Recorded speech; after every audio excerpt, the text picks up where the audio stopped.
Assalamualaikum warahmatullahi wabarakatuh. Perkenalkan, nama saya Muhammad Akila Inun Naim dengan nomor NIM PO 714203231073. Pada kesempatan kali ini saya akan membahas materi mengenai gambaran pemeriksaan hematologi lengkap pada infeksi virus Dengue dan virus SARS-CoV-2. Definisi pemeriksaan hematologi lengkap.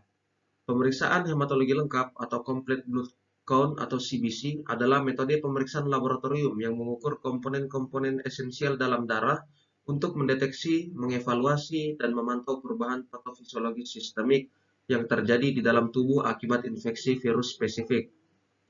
Pada infeksi virus Dengue dan SARS-CoV-2 atau COVID-19, pemeriksaan ini bukan sekedar tes rutin, melainkan instrumen screening dan kompas diagnostik awal yang sangat krusial. Melalui pengukuran parameter darah, dokter dapat membaca bagaimana masing-masing virus merusak sistem tubuh.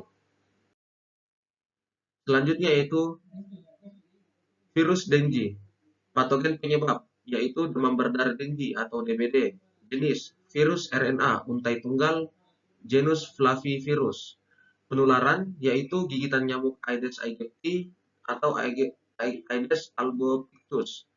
Karakteristik utama pada virus Dengue yaitu merusak endotel pembuluh darah dan mensupresi sumsum tulang, kemudian kebocoran plasma masif.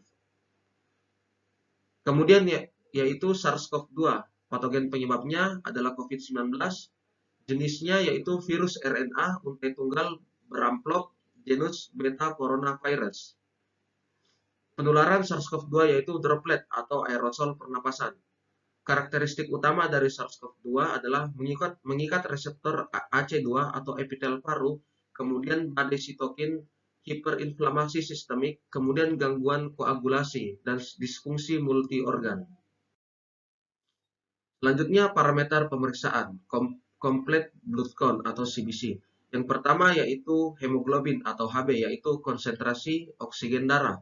Yang kedua adalah hematokrit, yaitu kepekatan atau hemokonsentrasi. Yang ketiga adalah leukosit atau white blood cell, yaitu sel darah putih. Yang keempat adalah trombosit, yaitu pembekuan darah. Yang kelima itu eritrosit atau red blood cell, yaitu sel darah merah.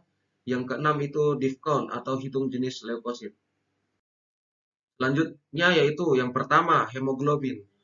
Hemoglobin pada Dengue, fase awal demam, HB tampak normal. Fase kritis yaitu hari keempat hingga keenam, nilai HB dapat melonjak tinggi secara artifisial karena volume cairan di dalam pembuluh darah berkurang drastis. Kemudian hemokonsentrasi sebagai tanda kebocoran plasma.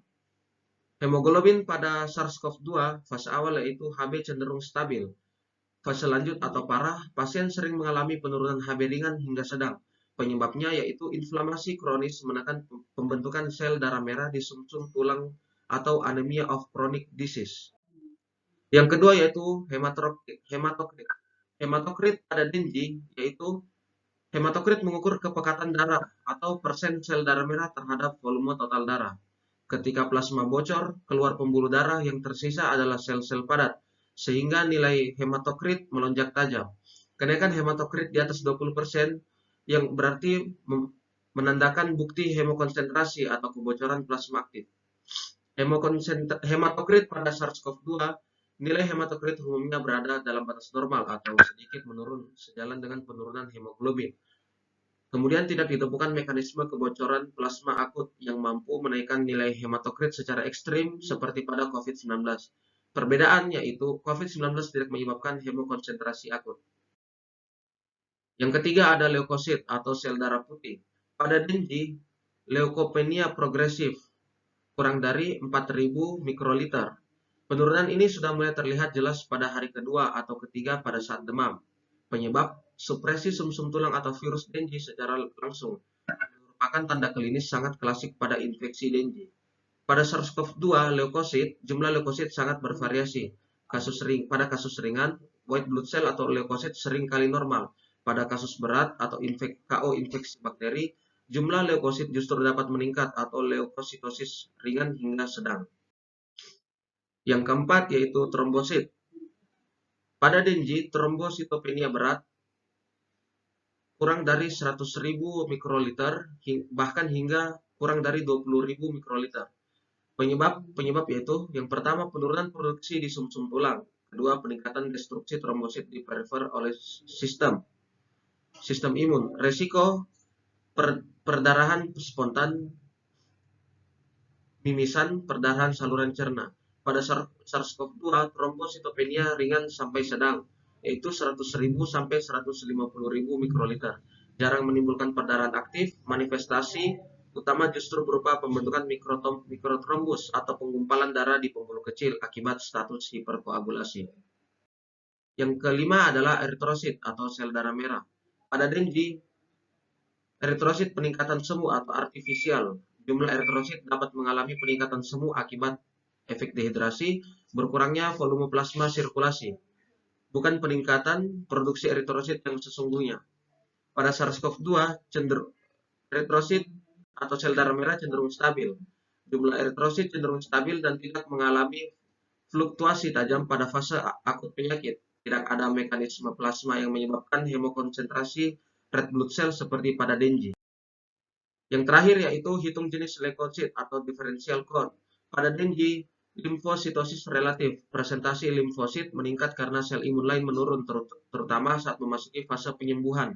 Ciri khas pada laboratorium yaitu ditemukannya limfosit atipikal atau sel plasma biru yang signifikan pada serian apusan darah tepi. Kemudian tanda respon imun aktif terhadap virus Dengue.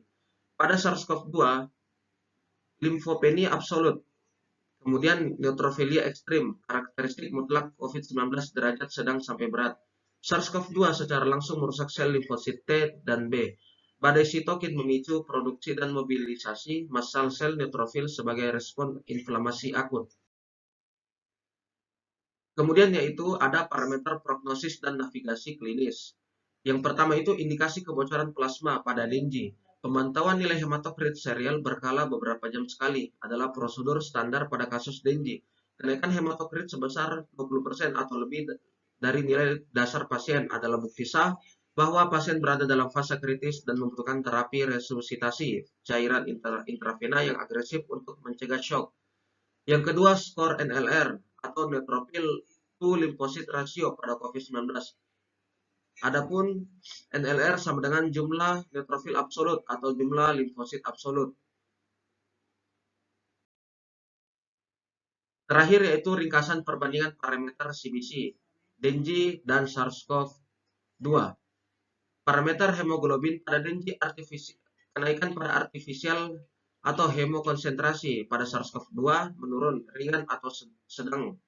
Pada hematokrit di atas 20% atau red flag pada SARS-CoV-2 normal atau lebih sedikit. Pada leukosit,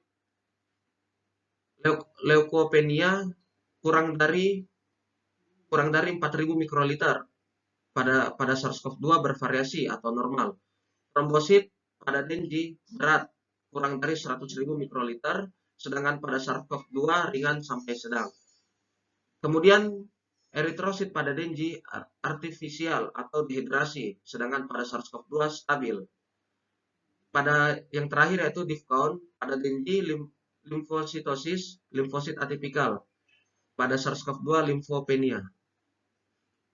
Mungkin itu saja yang bisa saya sampaikan, lebih dan kurangnya mohon dimaafkan. Wabillahi taufiq wal hidayah. Wassalamualaikum warahmatullahi wabarakatuh.